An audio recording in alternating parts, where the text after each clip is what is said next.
Hi everyone, it's Danny. Alrighty, welcome to Casual Sundays.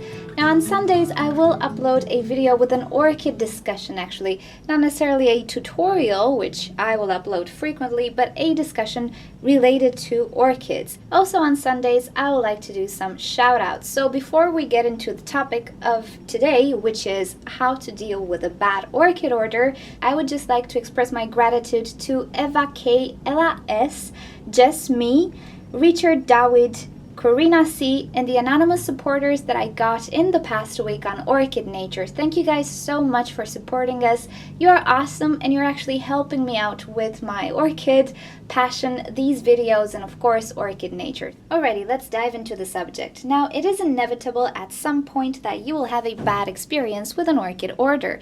Whether it's an orchid that is pretty sick or an orchid which is younger than what you expected or what it was advertised or a mislabeled orchid, it is inevitable, especially if you order a lot, to get some not so great orchids. Now what you need to understand with this is that orchid nurseries, no matter how good they are, how specialized they are, they deal with thousands of orchids, and when keeping thousands of orchids together, it is really hard to check on each and every one of them.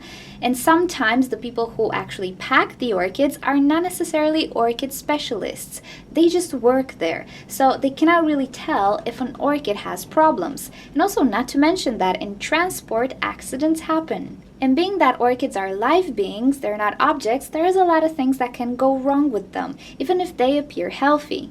And I really do know this firsthand because I used to work in an aquarium showroom, and you don't want to know what the death rate was when we were ordering fish. But to be honest, I believe that orchid nursery owners really do have a passion for orchids. I don't think they started this to make some money. If they wanted some fast money, they could have sold clothes or something that people actually buy more than orchids, or at least have a nursery for all types of plants, not necessarily orchids and just a few tropicals. So for this reason, I believe that orchid nursery owners do have a passion for orchids. They didn't just started this to make some money. Now with this in mind, if you happen to have a bad experience and a bad order at some point, before you start to get really upset, like we all have the normal tendency to, just take a break and calm down. The best approach to this is not to start bashing on people or to make really bad advertising towards that nursery. I believe that first you should try to contact that nursery. Tell them what happened. If you have pictures of damaged or sick orchids, send them some pictures so you have some evidence, and talk nice and be polite, because in many cases the orchid nurseries will refund you or they will replace the orchids for you. And to me, this is the thing that sets nurseries apart.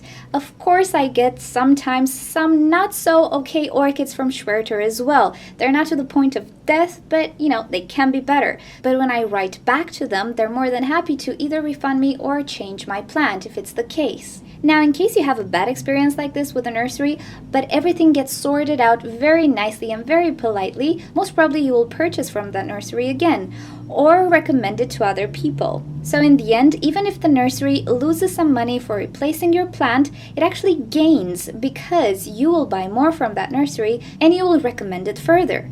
And you gain a replacement for your plant, so you don't lose money. So in the end, everybody wins. Now, if you wouldn't contact the nursery and you would start to make some accusations, most probably you will not order from that nursery. The nursery will lose some clients, probably if you're an influential person, let's say, and so on. And to me, this doesn't really sound like a win-win situation.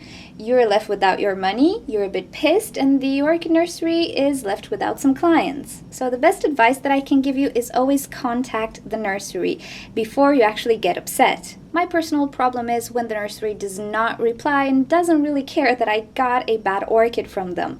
This is your cue practically to avoid that nursery. But other than that, if the nursery is willing to help out and is nice to you, it's pretty normal to happen because these plants are alive and they're fragile sometimes. So let me know in a comment below if you ever had a very bad experience that did not get resolved, or if you did have a bad experience but it actually got resolved because the seller was actually a nice person and he didn't want you to have a bad orchid and a bad impression. Also, if you have recommendations for good nurseries which usually refund you, just leave them down below so more people who are interested in purchasing actually go to those nurseries which are willing to help out and to refund you or to change your orchid. So alrighty guys, this was the discussion for our lazy Sundays, or how did I call them? Casual Sundays. If you liked this video, then click like and share it. If you'd like to see more videos from me, then just click subscribe and you'll stay up to date. I post daily. You can also leave me your questions and suggestions for videos down below. Also, if you have a topic for a discussion for next Sunday,